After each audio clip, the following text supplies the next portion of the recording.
everybody, Colonel D here. We're with you again on a new episode of the Crossroads of the Spice Route. We're going to go places and see things and do things that you probably never thought possible. We're talking food, we're talking spices. They came from all over, and so before this series is done, we will have really circumvented the world. We'll all get our little Magellan badges to go on our coat pockets. I'm here in the studio or the kitchen in the store in Fort Thomas with another of the chefs that work here. I'm with Caleb Combs. Caleb, Chef. Good evening, or Colonel, thank you for afternoon, or whatever it is. Caleb, you're still in culinary, right? Correct. I am currently a student at the Midwest Culinary Institute, which happens to be at Cincinnati State College, up on about the north side of Cincinnati. Yeah, it's really great that here in Cincinnati we have a culinary institute. It's a great place for young folks to come learn the craft and become part of this crazy food scene that we embrace so much around here. Today what we're going to do is we're going to do some cinnamon orange cranberries. I happen to love cranberries, and I have to pick on the can. You don't have to buy that can and have it be just this little cylinder on the table that you just pass around and nobody eats. You can really make it so that it's edible. And one of the ways that you know that a cranberry is ripe is it bounces. It looks just like a little bean. And what is our mise going to be here? We've got cranberries. What do you have over there? Well, tonight, Colonel, in addition to our cranberries, we also have one of our better sugar blends here at Colonel D. This is our cinnamon orange sugar. I love that sugar. Most people say that it reminds them of the holiday time, so it's kind of cool that we're using that. Yes. And then we also have a half cup, I believe, of orange juice. This is what we're going to cook our cranberries in. super. Well, let's fire this baby up and see where it goes. There we are. Awesome. First in, our orange juice. There we go. Looking good. I'll let you pour. Thank you. Next, we're going to add our cranberries in. You might want to stop them with the spoon just so they don't splash all over your counter.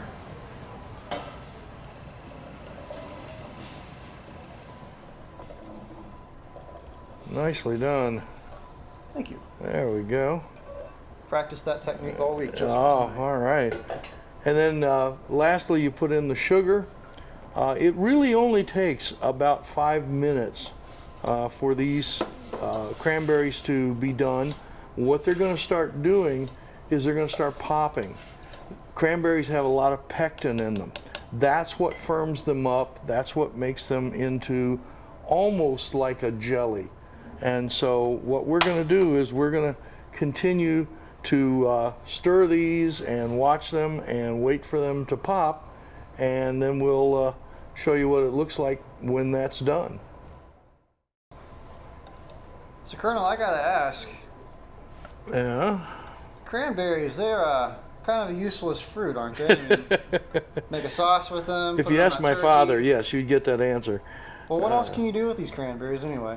There's actually a lot. Once they get done, remember I said that they were going to be like jelly, and you can actually use them like that. You can mix them in with other things.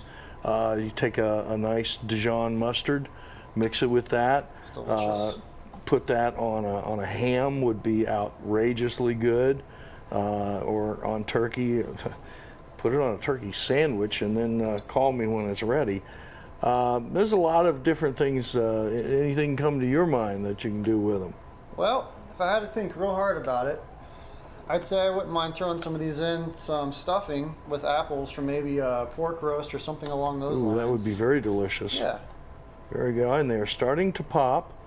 They will start to open up, and they're looking really, really good.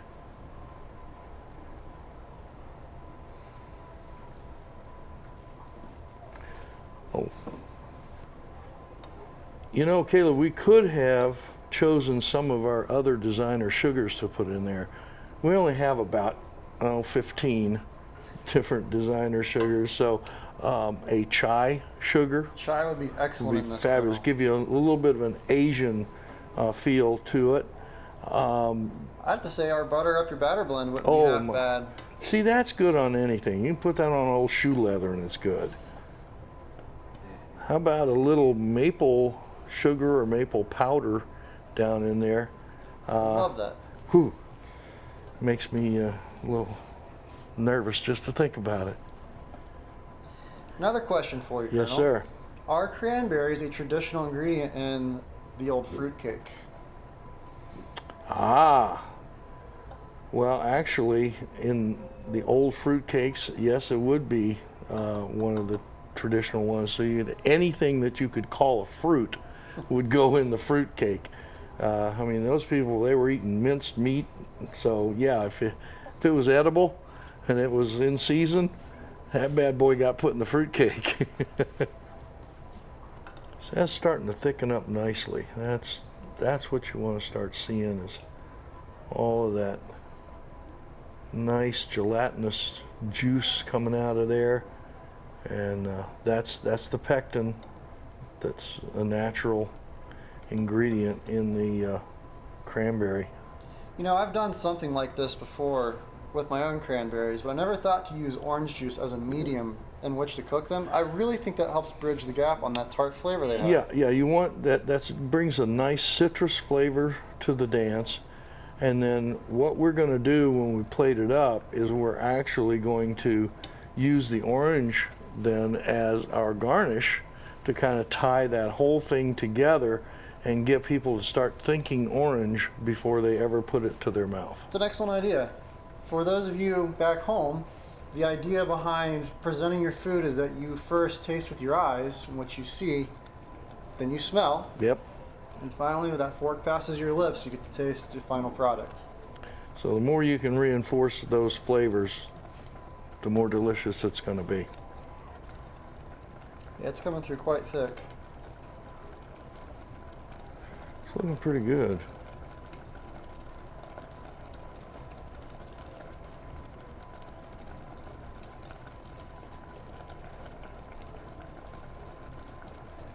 Looking at what we got here, I'd say we're just about done. I'd say we're pretty much there. That's going to be absolutely delicious.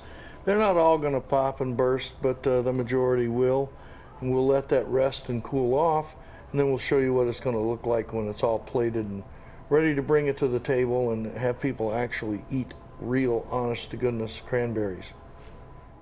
Well, we have made our cranberries, and Caleb, they're plated up. Look at that. Look at that, Colonel. That is cranberry sauce if I ever saw it. I'm telling you what, everybody eat that. See, it doesn't have to be in that silly little can shape. Y'all don't need to go there.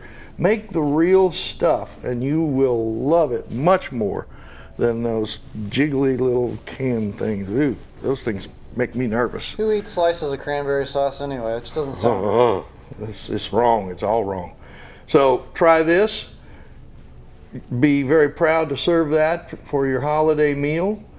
Glad you came along on this one, and we hope that you'll come back and see us again as we're going around on the crossroads of the spice roots, and we'll have another episode for you real soon. Thank y'all very much for watching.